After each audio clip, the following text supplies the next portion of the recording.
আম এবং নিম, এই দুই যে যার স্থানে অত্যন্ত বিশেষ, অত্যন্ত শ্রেষ্ঠ।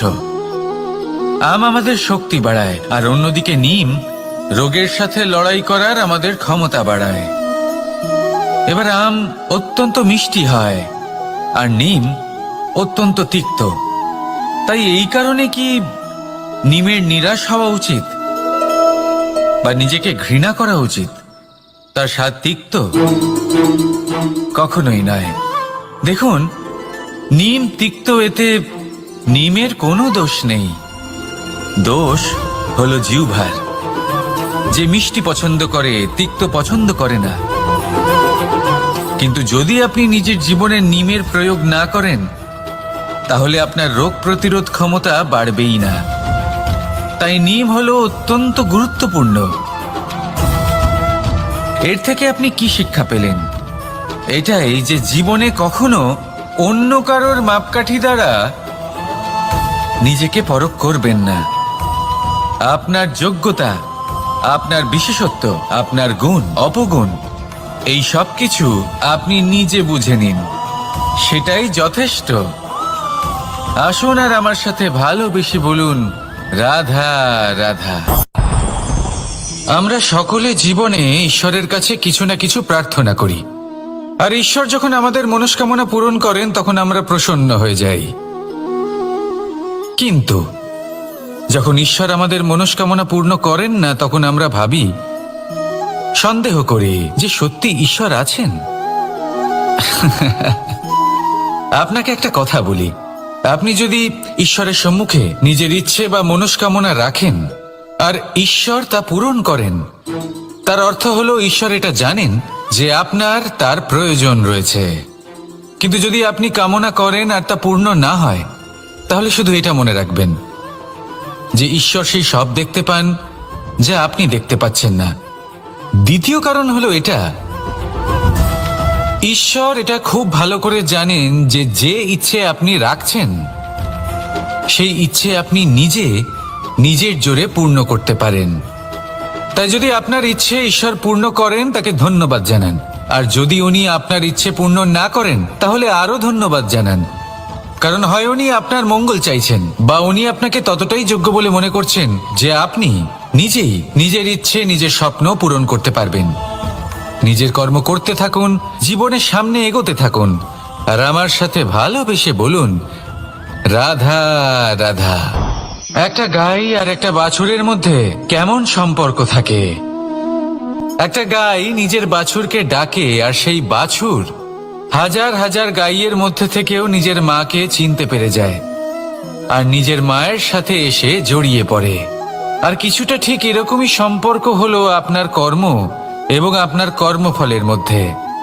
আপনি যেমন কর্ম করবেন, আপনার কর্ম আপনার কর্মফলকে ডাক দেবে, আর আপনার কর্মফল কোথাও না কোথাও থেকে আপনাকে খুঁজতে খুঁজতে এসে আপনার সাথে জড়িয়ে পড়বে। তাই উচিত এটাই হবে যে আপনি সৎকর্ম করুন, কারণ ঈশ্বর যদি আপনাকে আপনার ভুলের জন্য ক্ষমা করেও দেন, আপনার কর্ম কিন্তু করবে না। তাই যদি আপনি দুষ্কর্ম করতে চলেছেন, তাহলে আপনি প্রস্তুত থাকুন, আর যদি আপনি শুভ কর্ম করতে চলেছেন, তাহলেও আপনি প্রস্তুত থাকুন। আপনার কর্ম যেমন হবে তেমন ফল আপনার কাছে নিজে থেকেই চলে আসবে। আজ না হোক কাল, কাল না হোক অন্য কোনো সময়, অবশ্যই আসবে। আসুন আমার সাথে ভালোবেসে বলুন, রাধা রাধা। কোনো বাড়িতে, কোনো পরিবারে যখন কারোর জন্ম হয়, তখন তা কত সুখের মুহূর্ত হয়। সেই ছোট্ট সন্তান যখন কিছুটা বড় হয়, সে হাঁটার চেষ্টা করে, আর সেই প্রক্রিয়াতেও খুব বড় একটা শিক্ষা লুকিয়ে রয়েছে, ঠেলে দেওয়া। যখন আপনি হাঁটতে চান, সামনে এগোতে চান, তখন আপনি কি করেন? নিজের পায়ের তলার যে মাটি, তাকে আপনি পেছনে ঠেলে দেন। ব্যাস, এই একই জিনিস তো জীবনেও শিখতে হবে। এবার যদি আপনি জ্ঞানের পথে অগ্রসর হতে চান, তাহলে অজ্ঞানতাকে পেছনে সরিয়ে দিতে হবে। যদি আপনি প্রকাশের দিকে এগোতে চান, তাহলে অন্ধকারকে পেছনে সরিয়ে দিতে হবে। যদি আপনি ভবিষ্যতে সফল হতে চান, তাহলে অতীতের যে অসফলতাগুলিকে পেছনে সরিয়ে দিতে হবে। যে জল বইতে বইতে থেমে যায় তাকে আমরা নালা বলে থাকি, তার থেকে দুর্গন্ধ বের হয়। কিন্তু যে জল বইতেই থাকে তাকেই আমরা পবিত্র জল বলি। তাহলে আপনিও কর্ম করতে থাকুন, কখনো থামবেন না। আর আমার সাথে ভালোবেসে বলুন, রাধা রাধা। যোগাসন। যোগাসনে আসন অত্যন্ত গুরুত্বপূর্ণ। এবার আমি বলবো সবথেকে শ্রেষ্ঠ আসন কোনটি। আশ্বাস। নিজেকে আশ্বস্ত করতে থাকুন যে আমি আছি, সব ঠিক হবে, যা হচ্ছে ভালোর জন্য হচ্ছে। এই আশ্বাস আপনাকে জীবনে এমন ধনাত্মক বিশ্বাস দেবে যে আপনি বড় বড় সমস্যার সমাধান করতে পারবেন। এবার যদি কথা বলি সবথেকে কঠিন সময়ের, তাহলে সেটা হলো বিচ্ছেদের। যা মা সীতাকে সহ্য করতে হয়েছে শ্রীরামের জন্য, রাধা কৃষ্ণকেও সহ্য করতে হয়েছে। যে ব্যক্তি বিচ্ছেদের সময় সঠিক পথে চলে এসেছে সে জীবনে অনেক শ্রেষ্ঠ স্থানে অবশ্যই পৌঁছতে পারবে। এবার যদি কথা বলি সবথেকে জরুরি এবং গুরুত্বপূর্ণ সময়ের, তাহলে সেটা হলো সংযোগ। সকলকে সাহায্য করতে থাকুন। আপনি অন্যদের সাহায্য করে তাদের যত আনন্দ দিতে পারবেন ততটাই আনন্দ আপনারও জীবনে অবশ্যই আসবে। আসুন আর আমার সাথে ভালোবেসে বলুন, রাধা রাধা। কামবোধ, এটাই আপনার অন্তরের প্রথম শত্রু। বেশিরভাগ মানুষই কামবোধ বলতে লালসা বোঝেন, কিন্তু এটা সম্পূর্ণ সত্য নয়। কামের আসল অর্থ হলো কামনা। এটা খুবই সহজ ব্যাপার। মনুষ্য শরীর থাকলে, মানুষের মন থাকলে এই কামনা অবশ্যই থাকবে। এবার এটাই দেখতে হবে যে এই কামনা অবশ্যই থাকবে। এবার এটাই দেখতে হবে যে এই কামনা নেতিবাচক কামনা নাকি ইতিবাচক কামনা। অন্য কারোর জিনিসে নজর দেওয়া, অন্য কোনো মানুষের উপর নজর দেওয়া, কোনো অনুচিত বস্তুর দিকে নজর দেওয়া, এই নেতিবাচক কামনা। আর এই দুষ্কামনা মানুষকে দিয়ে অপকর্ম করাবেই করাবে। তাই মনে রাখবেন, যে ব্যক্তি নিজের কামনাকে নিয়ন্ত্রণে রাখতে পারেন তিনি সঠিক পথেও থাকেন, সঠিক লক্ষ্যে পৌঁছতেও পারেন। যিনি কামনা নিয়ন্ত্রণে রাখতে পারেন না তিনি তার পথও হারিয়ে ফেলেন এবং লক্ষ্যচ্যুতও হন। তাই মনে রাখবেন, নিজের কামনাগুলিকে নিয়ন্ত্রণে রাখুন। কাম নামক এই শত্রুর ওপর বিজয় লাভ করুন। আর আমার সাথে ভালোবেসে বলুন, রাধা রাধা। আমাদের জীবনে দুই ধরনের সম্পত্তি হয়ে থাকে। এক হলো ভৌতিক সম্পত্তি, এক হলো জৈবিক সম্পত্তি। অর্থ, সম্পদ, সুবিধে, খাদ্য, এইসব ভৌতিক সম্পত্তির মধ্যে পড়ে। ব্যক্তি, মিত্র, পরিবার, আমাদের আপনজন, আত্মীয় স্বজন সব জৈবিক শ্রেণীতে পড়ে। আর প্রত্যেক মানুষের পক্ষে এই বিভাজন বোঝা অত্যন্ত আবশ্যক। কারণ মূলত আমাদের ব্যবহার দুই রকমের হয়ে থাকে। হয় আমরা ভালোবাসি বা আমরা সদ্ব্যবহার করি। আর সবথেকে বড় ভুল আমরা তখন করি যখন আমরা বুঝতেই পারি না যে ভালোবাসবো কাকে আর ব্যবহার করব কাকে। আমরা ভৌতিক সম্পত্তি ভালোবেসে ফেলি আর ব্যবহার করি জৈবিক সম্পত্তিকে, যেখানে এটা অনুচিত।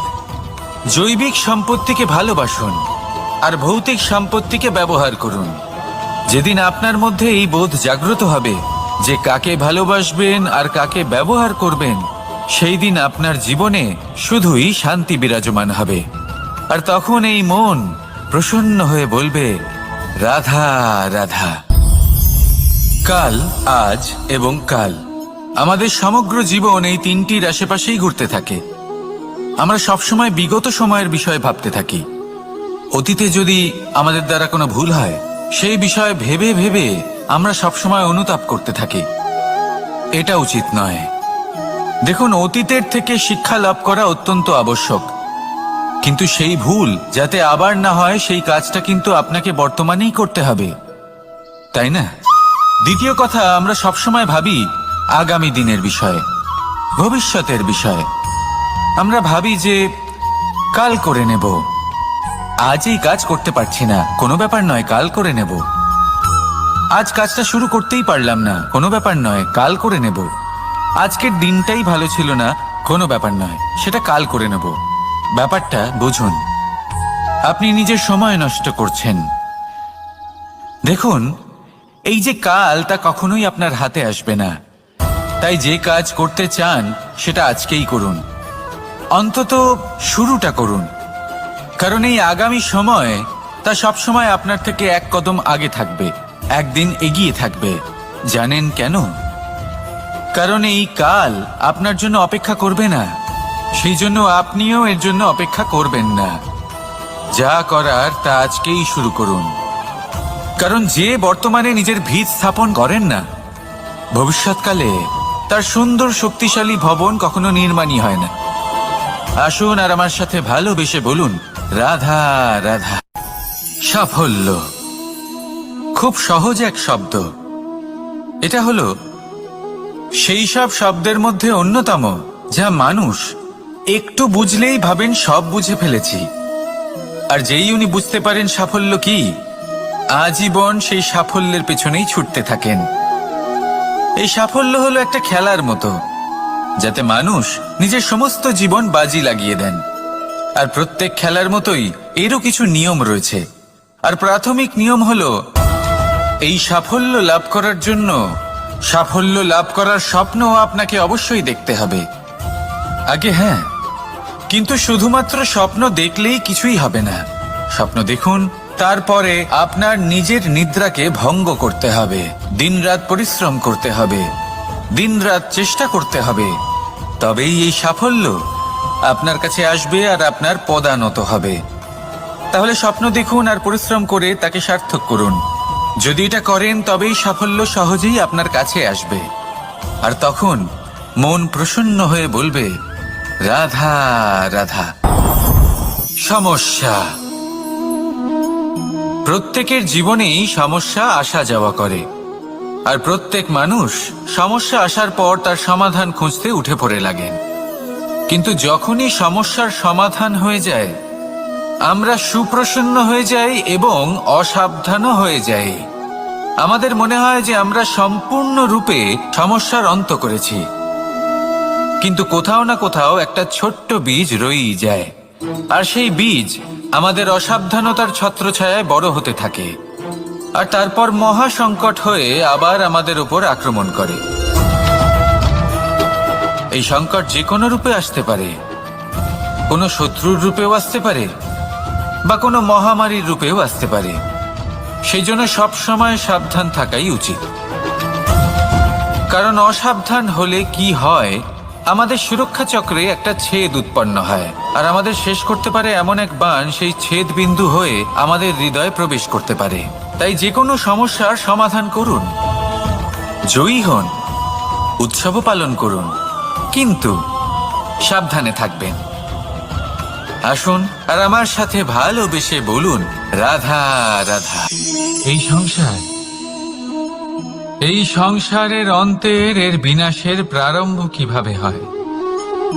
কোন যোগের মাধ্যমে, কোন ভয়ানক অসুরের আগমনে, নাকি প্রকৃতির রাগের কারণে? না, এই সংসারের বিনাশের প্রারম্ভ হয় আমি থেকে। এই আমি, এই তুমি, এটা আমি করেছি, ওটা তুমি করেছো, এটা আমার, ওটা তোমার, আদি ইত্যাদি। এই ভাব যখন মনে বাসা বেঁধে নেয়, সর্বপ্রথম ঘর ভাগ হয়, তারপর বসতি, তারপর প্রাণ, আর তারপর দেশ, আর সবার শেষে সমস্ত সংসার